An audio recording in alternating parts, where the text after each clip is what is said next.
Publishing your book may feel like crossing the finish line, but when you publish a book to build something bigger as a business owner or a thought leader, launch day is actually just the start of the race. Becoming a speaker can change your career trajectory, increase your income, and make your name known. And it can all start with your book. If you're wondering how to build a speaking career from your book, then this video is for you.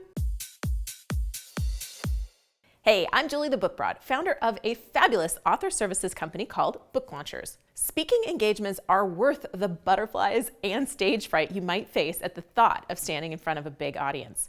They are effective and awesome way to make more money, sell more books, and boost both your reach and your influence as an author and thought leader. But landing those first speaking gigs that create a foundation for your future as a speaker can be tough, especially if you're not known well within your industry or you're just new to speaking on your subject matter. I said tough, but not impossible.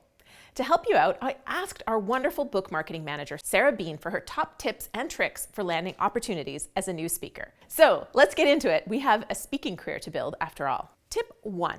If you've never spoken before, you need to first figure out who you are addressing and how you can help them. Whether it's business owners who need to level up their company growth or parents looking for solutions for problem teens, know who your audience is and how listening to you, buying your book or your talk, will solve their problems.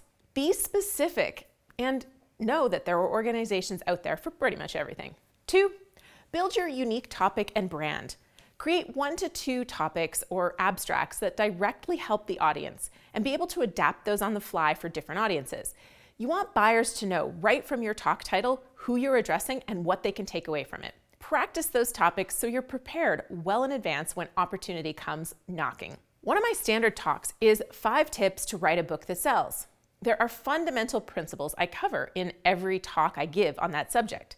But this week I gave that talk to a group of entrepreneurs, so I adapted it to be 5 tips to write a book that grows your business. A lot of the same material goes into it, but I change up the examples and I also drive the points towards business benefits versus selling books.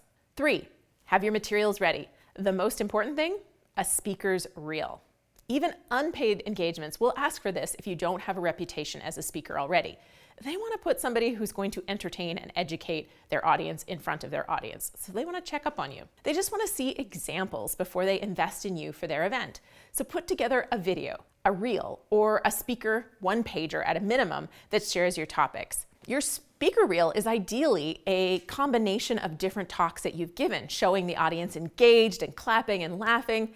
But if you've only given one talk, well, that will have to do. Maybe you showcase the whole thing or just take a clip for your reel. But in the future, you want to collect as many videotaped talks as you can to create a robust speaker's reel. Then you want to create a speaker's one sheet that showcases the topics you can talk on, create a list of past client engagements to showcase your expertise, and I would ideally ask for recommendation letters from some of the key talks that you've given so that you can include those as referrals in your speaker's package. You also want to create adaptable abstracts in advance with 3 to 5 audience takeaways. And remember to make sure your materials are on brand for you so you can stand out from the competition. 4, if you're brand new to presenting to audiences, start small and local. That $25,000 keynote opportunity doesn't usually magically come along just because you've published a book.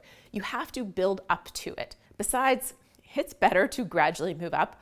When I started speaking, I went from my first talk being in front of an audience of, I think, about 12 people at a local meetup to an audience of 600 people on a large stage in Toronto, Canada.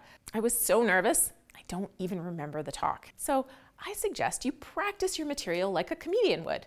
Go to, the equivalent of an open mic and test your material on small live audiences. For me, those are usually local meetups or local association education sessions. When you do that, it can organically lead to bigger opportunities anyway, and then you're more comfortable with your material. And those local events, they can actually sell a lot of books, and you may find a lot of local support for you and your book. Number 5, don't say no automatically just because there's no paycheck. When we watched the Super Bowl halftime show this year with all our favorite artists from the 90s, my husband commented on how much they must have been paid, and I said, if I were them, I would do it for free. Think about how much people pay for a Super Bowl commercial. And these people are getting massive exposure in that halftime show. I think for many of them, it's the best advertising they could ask for. Well, I did a little research. It turns out they do it for free. And they do it because it's huge exposure to a really wide audience.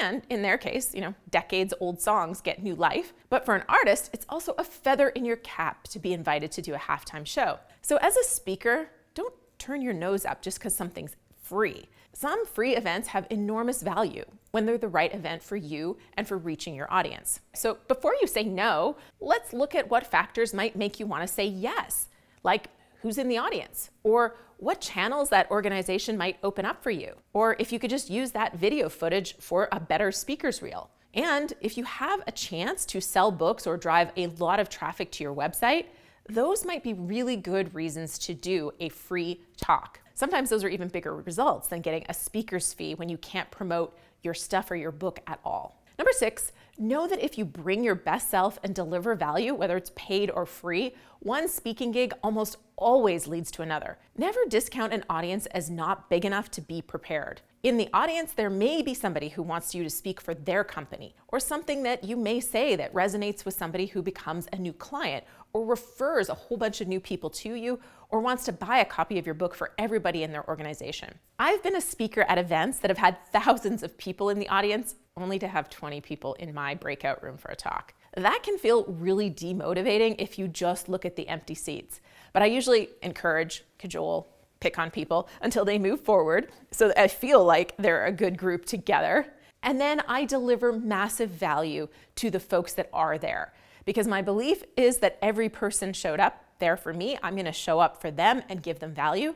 And who knows, they might become a client, buy my book, or tell somebody else about my book or my business. You can also focus on finding one person that you can really help that day and just cultivate those relationships and take advantage of the opportunity that you've been given to get in front of that audience. And if you're allowed, invite them to download your reader magnet so that you get their email address and you can start building a long-term relationship with them. Or if you're allowed as well, you could have books to sell or even give away during the event. When you're finished speaking, make sure to network with the organization, the team that's there, and the audience. And of course, send thank yous. You'll never know what connections you could make. Number 7, if you're struggling to find a speaking opportunity, skip the cold call and start with your network. I started by speaking at the groups I was already a part of. Within your industry, you may have all the warm leads you need. So start with a list of your own contacts, your network, your organization's past or current clients. Or just look at the groups that you're active in, and they might be able to introduce you to people looking for speakers for their audience. By reaching out to these friendly contacts and seeing how you can help them with your content, you'll probably find yourself on stages pretty quick. Now, there is no easy or fast button, but if I were to tell you the 3 most important things to building a speaking career from a book, it would be, number 1, be prepared. Have a talk ready to go on short notice and test that material live before you go big. 2, be okay with free when it's a good fit. 3, get your speaker's reel and references ready as quickly as you possibly can. Without that, it's tough to land giant paid speaking gigs. A book helps you open doors to put you on stage. It gives you another way to monetize your time on stage and develop deeper relationships with audiences. But it won't happen with one talk. Build on each talk and keep going. And looking back 2 years later, you'll likely find yourself with a paid speaking career. Looking for more marketing tips? The hashtag #NoBoringBooksWay? Well, then you should watch this video right here on preparing for a book signing, because many of your speaking gigs will also be book signing events. Or you could also watch this one right here that YouTube thinks you'll really like. Either way, I'll be waiting there for you.